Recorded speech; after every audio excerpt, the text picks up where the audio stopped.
मिट्टी, कोई कोई वृक्ष के नीचे कोई घास का तिनका बना देना, तो ये जो बनावट की जो आप बात कह रहे हैं, ये वृक्ष नहीं है, वृक्ष रूप में कोई महान तपस्वी है, जी और वो अपना तपस्या कर रहे हैं। जी।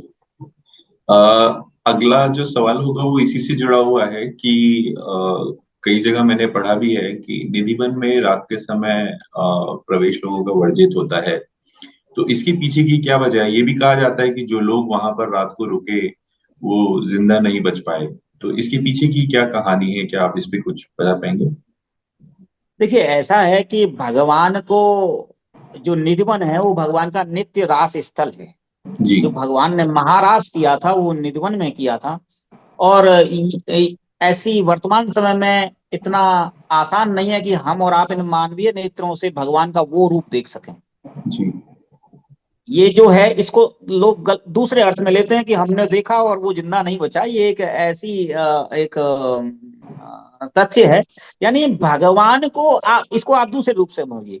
जिस दिन इन नेत्रों को प्रभु का दर्शन हो जाएगा, वो व्यक्ति लौकिक संसार के लिए मृत्यु तुल्य हो जाएगा। जी उसकी लौकिक मृत्यु हो जाएगी, अर्थात जिस दिन भगवान का दर्शन इन नेत्रों को हो जाएगा, उसकी आंखें, उसकी नेत्रें संसार को देखना ही पसंद नहीं करेंगी। जी। मृत्यु शब्द का अर्थ वहां पर ये है हम्म। कि जब प्रभु का दर्शन हो जाएगा तो ना उसकी आसक्ति संसार में रहेगी, ना उसको देखने की इच्छा रहेगी। लेकिन वर्तमान में हम तब साधना करें नहीं, तपस्या करें नहीं, और हम सोचें कि हम निधिवन में जाकर के और भगवान का वो महारास देख लें, जिसको देखने के लिए भगवान शंकर को भी अपना ड्रेस चेंज करना पड़ा। भगवान शंकर को गोपी बनना पड़ा था। वो सोचिए, जिसको भगवान शंकर स्वयं अपने शरीर न देख पा रहे हो, वो महाराज कितना दिव्य होगा, जहां काम का प्रवेश नहीं था। भगवान कृष्ण ही स्वयं ही कितनी गोपियों के साथ, हर गोपी के बगल में भगवान कृष्ण थे अपनी ऐश्वर्य शक्ति से, लेकिन वहां काम का प्रवेश नहीं था। जबकि वहां का जो वातावरण था, पूर्ण चंद्रमा थी, शरद रात्रि थी, हम्म तो कितनी गोपियां थी, लेकिन वो सब काम प्रधान नहीं था वहां पर। तो भगवान शंकर जैसा कोई दर्शक उसको देख सकता है, तो आम मानवीय है उसको नहीं। अब जो उस नियम को भंग करता है, उसको ही विक्षिप्तता सी आ जाती है। आज भी यदि हम ब्रज में जाएं, तो आज भी वही संस्कृति है। हमारे देखने की स्थितियां हैं, लेकिन आज भी ब्रज में आप जाएंगे तो आपको वही 5,500 साल पुरानी भगवान की वही स्मृतियां, वही कुंड, वही तालाब। अगर कहीं हमने उसको अतिक्रमण किया है या प्रदूषित किया है तो वो हम लोगों ने किया है, लेकिन आज भी वही गांव है, वही वही भाव से हम जाते हैं, वही ब्रजरज है, वही यमुना जी है। तो ऐसा नहीं है कि, लेकिन ये नियम है, एक एक परंपरा है कि रात्रि में चूंकि भगवान का रास स्थल है, उसमें विघ्न ना हो, उसमें कोई हमारी तरफ से अड़चन ना हो, ऐसा नियम है कि हम वहां प्रवेश ना करें, क्योंकि भगवान कभी ब्रज को छोड़ करके नहीं गए। जी भगवान का नित्यवास आज भी ब्रज में है। जी अगर ना होता तो इतने संतों ने, इतने महापुरुषों ने भगवान का दर्शन किया, वो कैसे किए होते। जी तो भगवान की जो नित्य लीला है, वो तो आज भी ब्रज में हो रही है। वो आज भी ब्रज में हो रही है। जैसे अभी आप अपने कमरे में बैठे, वहां घड़ी भी लगी होगी, लेकिन आप घड़ी की तरफ नहीं देख रहे हैं, तो आपको घड़ी दिखाई नहीं दे रही है। हम्म ऐसे ही हम जो जन हैं, वो ब्रज में भगवान की तरफ नहीं देख रहे। हम्म। हम जा रहे हैं वहां। अब हम वर्तमान समय की बात करें, हम देखते हैं लाखों लोग आते हैं। वो सब एक पिकनिक स्पॉट की तरह है। वो वहां आते हैं, घूमते हैं, दर्शन करते हैं, किसी होटल में रुकते हैं, 2-4 फोटो खींचते हैं, चले जाते हैं। क्या इससे भगवान की प्राप्ति हो जाएगी? नहीं होगी। हम उनकी तरफ देख ही नहीं रहे। आप उनसे बाहर आकर के पूछो भगवान ने कौन सा ड्रेस पहना है, कौन सी पोशाक पहनी है, तो वो कुछ नहीं बता पाएंगे। भगवान का स्वरूप कैसा है, कुछ नहीं बता पाएंगे। क्यों? वो उस दृष्टि से उनकी तरफ देख नहीं रहे हैं। तो जो रास की बात आपने वहां की छेड़ी है, निधिवन की, तो भगवान का नित्य रास उस निधिवन में होता है। और हमारा ये कर्तव्य है कि हमारा स्तर इतना नहीं है कि हम उस रास को, दिव्य रास महारास को हम देख सकें।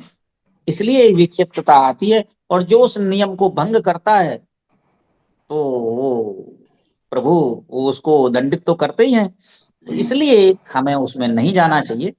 और रही मृत्यु की बात, तो नियम भंग जब हम करेंगे किसी भी उसका, तो वो ठीक नहीं रहता है। जी दीपक जी, एक आखिरी सवाल आपसे पूछूंगा कि भगवान कृष्ण के जीवन का कोई ऐसा सार या कोई ऐसा संदेश जो आप हमारे दर्शकों को देना चाहेंगे, जिसको जीवन में उनको उतारना चाहिए, जिससे उनके जीवन में बदलाव आ सके या कुछ प्रेरणा ले सके, तो वो आप। देखिए, भगवान मानवीय जीवन में यदि हम सुखी रहना चाहते हैं, तो एक बार हम राम चरित्र देखें, एक बार हम कृष्ण चरित्र को देखें, जिन्होंने आप देखिए, इनका जन्म जेल में हुआ, कारागार में भगवान का जन्म हुआ। छोटे थे तो उनके ऊपर आक्रमण होने लगे, अटैक होने लगे। एक सोचो, 6 महीने का बच्चा, उसको मारने के लिए कोई भेज दे, 7 महीने का बच्चा उसको मारने के लिए कोई भेजे। इसके बाद और थोड़े बड़े हुए, जो बचपन खेलने खालने खेलने का था, अपनी माँ के साथ का था, वो माँ से विलग कर दिया। अक्रूर जी उनको मथुरा बुला ले गए। केवल 11 वर्ष बामन दिन भगवान ब्रज में रहे हैं। तो जो माता पिता से प्रेम लाड़ का जो समय होता है, वो उनका ऐसे ही निकल गया। कारागार में जन्म हुआ तो अपने वास्तविक माता पिता से उनको अलग कर दिया गया। फिर नंद और यशोदा जी से उनको 9 वर्ष 10 वर्ष की अवस्था में उनको अलग कर दिया गया। हम्म। इसके बाद भी जीवन चक्र रुका नहीं। और द्वारका की लीला, कुरुक्षेत्र की लीला, हम्म, महाभारत, यानी पूरे जीवन में अगर आप जीवन चरित्र को देखें, तो भगवान श्री कृष्ण शांति से नहीं रहे, शांति से नहीं रह पाए। हम्म। उनकी परिस्थितियां विषम परिस्थितियां थी, विषम परिस्थितियां थी। इतने के बाद भी आपको एक भी चित्र, भगवान की एक भी मूर्त ऐसी नहीं मिलेगी जिसमें भगवान डिप्रेस्ड हो, जी। जिसमें भगवान डिप्रेस्ड हो, जिसमें भगवान मानसिक उलझन में हो, कभी नहीं। जी। कहने का तात्पर्य, यदि हम उस भगवान के चरित्र में हम उन चीजों को देख लें, तो आज हम छोटी छोटी बातों पर हम देखते हैं मानसिक तनाव में लोग आ जाते हैं, छोटी छोटी बातों पर हम आत्महत्या कर लेते हैं।